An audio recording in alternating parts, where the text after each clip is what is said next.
Breaking news involving President Trump and the Jeffrey Epstein files. Tonight, the Wall Street Journal is now reporting that Attorney General Pam Bondi and her deputy Todd Blanche told President Trump back in May that his name appears in the Epstein files multiple times.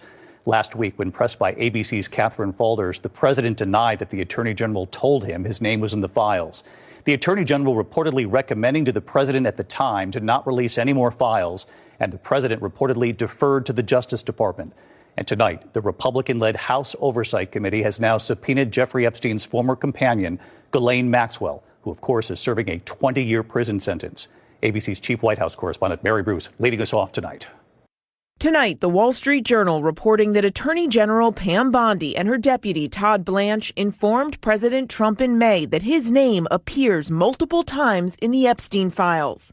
They reportedly told Trump they did not plan to release the files, saying they contained child pornography and personal information about the victims. According to the Journal, the president said he would defer to their decision.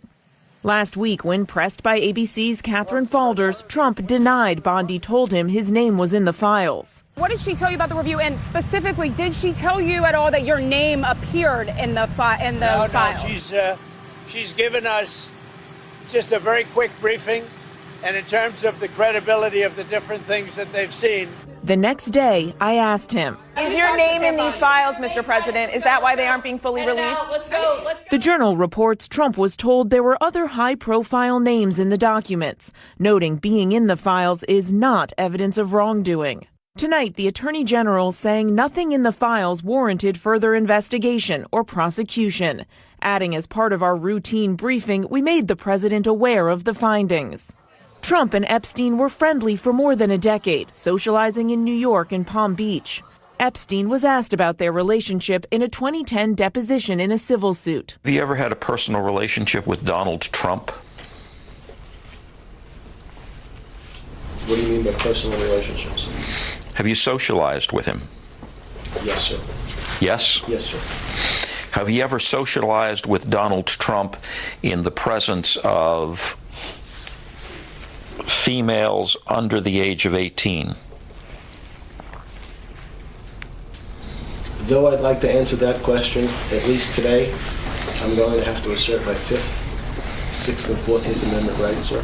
When Epstein was arrested in 2019, Trump said they'd had a falling out and hadn't spoken in 15 years. During the campaign, some of the president's top supporters, including his current FBI director, Kash Patel, and Patel's deputy, Dan Bongino, spread ominous conspiracy theories about the Epstein case. Vice President J.D. Vance called for the release of Epstein's so-called client list.